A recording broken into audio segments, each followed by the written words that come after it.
Donc pour répondre à certaines demandes, je vais vous expliquer aujourd'hui comment enlever un fond sur une image pour la mettre sur un fond transparent et ainsi pouvoir mixer par exemple deux images. Alors, je ne sais pas si je me fais bien comprendre, mais avec la démonstration, vous allez voir où je veux en venir. J'ai pris des images très simples, mais ça peut se faire avec des images plus compliquées. Ce qui est très important, c'est d'avoir des images sur un fond uni.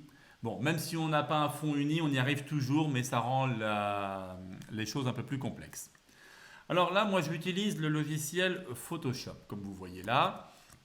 Donc, je n'ai pas mis à jour, c'est une vieille version, je n'ai pas voulu acheter les mises à jour parce que je trouve que les mises à jour n'apportent pas grand-chose et parfois il y a même des régressions, c'est-à-dire qu'il y a des fonctions qu'on avait dans Photoshop 7 comme celle que je vous présente là et qu'il n'y a plus dans les nouvelles fonctions, ce qui est dommage. Alors, je vais ici cliquer sur Fichier pour ouvrir deux images. Alors, je vais prendre l'image de Jean-Claude Van Damme. En fait, ça, c'est déjà une image sur laquelle on a fait un montage. Vous pouvez le voir ici. C'est une photo de moi et on a découpé ma tête. On a mis la tête de Jean-Claude Van Damme à l'époque, à la place. Hein, vous pouvez le voir par différents détails de mon anatomie qui ne trompent pas, évidemment. Ensuite, je vais prendre une autre photo. Alors, je vais prendre cette photo-là. C'est une photo, ça vous reconnaissez, une structure qui se trouve au-dessus de l'entrée de l'IUT. Bon, c'est la vue de mon bureau, c'est tout simplement pour ça que j'ai pris cette photo. J'aurais pu prendre n'importe quelle autre. Alors, vous voyez que les deux images, bon là, elles sont toutes les deux à 100% de leur taille, hein. On peut diminuer la taille des photos. Elles sont à peu près proportionnées, bien que celle-ci soit un petit peu plus grande que celle-là. Mais ça, on va le voir après.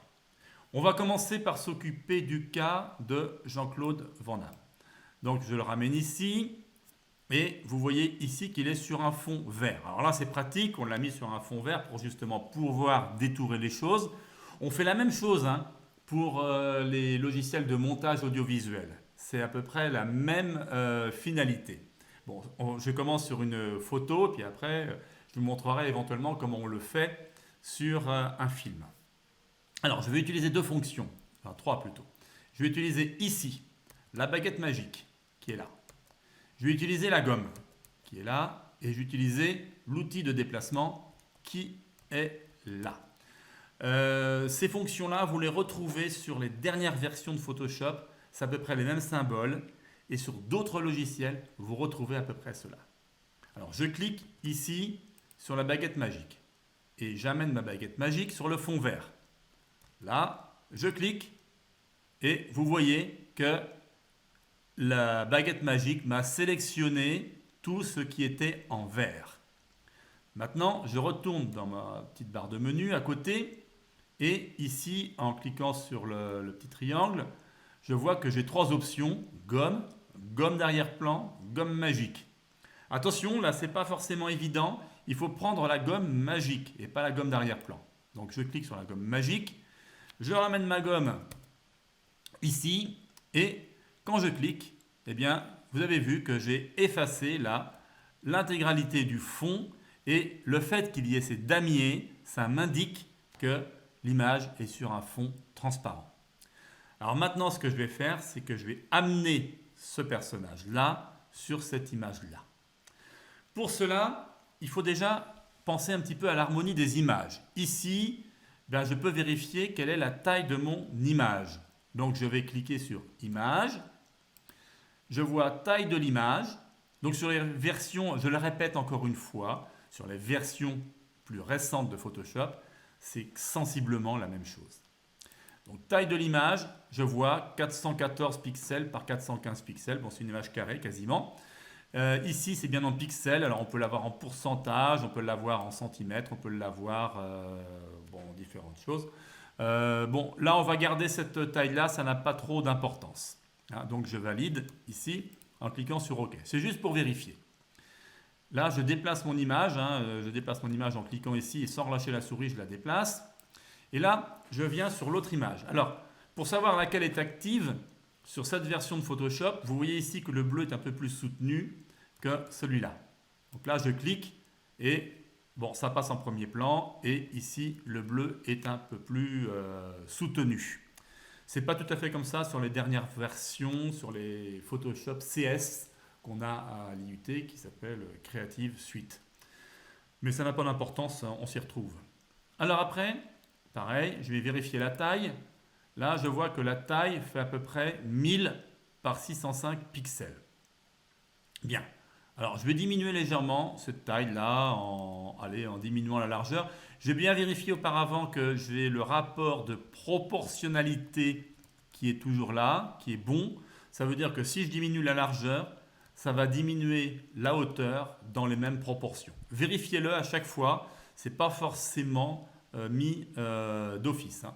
Si je clique là, je peux l'enlever. Là, il faut le garder. Donc là, je mets par exemple 900. Bon, c'est juste pour la démonstration, hein, ça ne change pas grand-chose. Vous voyez qu'au niveau de la taille, ça n'enlève pas beaucoup de mégaoctets, de mégapixels, pardon. Donc là, ici, j'ai 900. Donc, je mets OK, je clique sur OK. Je vois que la taille a légèrement diminué. C'est juste pour la démonstration, comme je vous le disais. Maintenant, ce que je vais faire, c'est que je vais aller chercher Jean-Claude Van Damme. Pour cela, je vais utiliser l'outil ici, le petit picto qui s'appelle déplacement. Je clique dessus et je le ramène sur le personnage. Je clique sur le personnage et sans relâcher la souris, alors attendez, je recommence, sans déplacer la souris, voilà, je l'entraîne vers cette image. Là, je le mets où je veux. Là, je n'ai pas relâché la souris, c'est pour ça qu'on ne le voit pas. Et quand je relâche la souris, eh bien, je vois qu'il apparaît ici. Il est toujours là, hein, mais là, je l'ai ici, et là, je peux le déplacer comme je veux. Alors bon, là, c'est juste pour la démonstration. Donc, ce que je fais, c'est qu'évidemment, je ne vais pas le laisser découper, hein, ça ne serait pas terrible. Je vais juste le faire coïncider en bas, le coller sur le fond, et puis je vais le mettre comme ça. Hein, donc, vous voyez, ici, j'ai mon personnage qui est sur l'autre image. Alors, les deux images, pour l'instant, c'est bien deux images différentes. Je n'ai pas créé de calque, hein, c'est ce qu'il faudrait faire. Mais vous voyez, ici, j'ai le calque numéro 1, ici, j'ai le calque 0, qui est le calque de référence. Si là, je veux voir ce que ça donne quand j'enlève le calque, je clique sur le petit œil, je ne le vois plus. Ça vous fait penser à quelque chose. Vous me voyez plus, vous me voyez plus. Ici, donc, je le vois.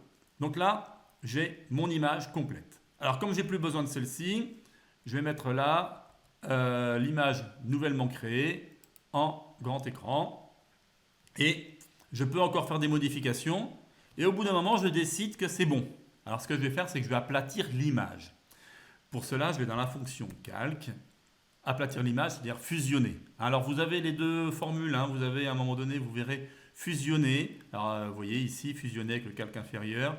Bon, là, c'est quand on veut être un peu plus fin. Bon, ici, comme j'ai fait que deux calques, je peux tout simplement aller sur aplatir l'image. Et voilà, donc là, mon image est fixe. Mon petit bonhomme ne peut plus bouger. Comme c'est indiqué ici, vous voyez, impossible d'effectuer cette opération car le calque est verrouillé. C'est très bien. Après, bon, je vais modifier. Tiens, je trouve que règle des tiers, peut-être. Alors là, il est au milieu, hein, c'est pas terrible. Mais peut-être que ici, j'ai un peu trop de ciel bleu. Alors, je vous montre autre chose, ça vous savez le faire.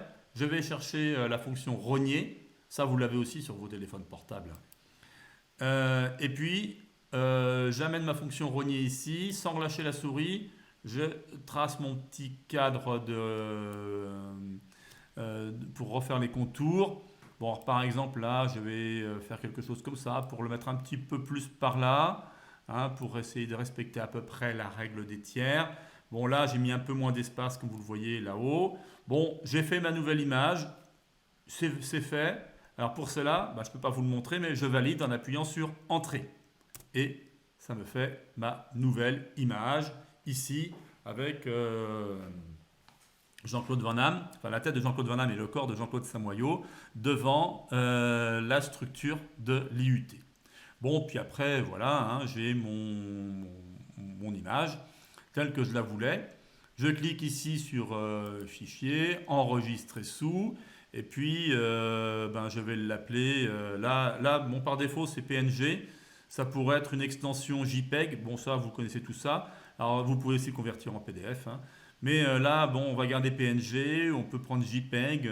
Bon, on va garder PNG. Et puis ici, bon, je vais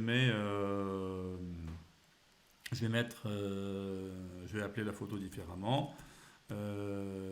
Pardon, c'est ça que je voulais faire. Donc, comme vous le voyez, j'ai écrit Jean-Claude Van Damme, IUT, et je fais enregistrer. Là, je garde. La plupart du temps, quand vous avez ces questions-là, vous gardez par défaut ce qui est noté, l'entrelacement. Je parlerai de ce qu'est l'entrelacement. Ça n'a pas beaucoup d'importance aujourd'hui. Et je clique sur OK. Voilà. Donc, vous voyez, c'est assez simple. Là, je vous ai fait la démonstration sur Photoshop. Sachez que ça fonctionne avec beaucoup de logiciels gratuits de mise en ligne, de traitement d'image, pardon, pas de mise en ligne. Ça fonctionne avec beaucoup de logiciels gratuits. C'est à peu près le même principe. Donc là, vous avez vu que j'ai pu faire quelque chose de propre parce que mes images au départ sont bien contrastées. Alors si Monsieur Van Damme avait été sur un fond beaucoup moins uni, eh bien, on pouvait faire la même chose, mais il fallait choisir les points un par un. Alors là, je peux vous faire la démonstration. Ici, ça va être quasiment impossible à faire, mais je clique sur la baguette magique. Vous voyez, là, ça me prend cette surface-là. Alors après, il faudra faire sur cette surface-là. Là, il faut faire les surfaces une par une. C'est un petit peu plus compliqué. C'est faisable s'il n'y a pas trop de contraste, hein. Quelquefois, si vous avez plusieurs couleurs derrière, ça peut marcher. Mais bon, idéalement, vous prenez une image sur un fond uni et c'est quand même beaucoup plus facile. Voici pour la leçon du jour et ça peut vous être utile pour la création de vos flyers. N'hésitez pas à poser vos questions. Vous savez qu'en général, j'arrive à y répondre pas assez rapidement, je pense. À très bientôt, merci.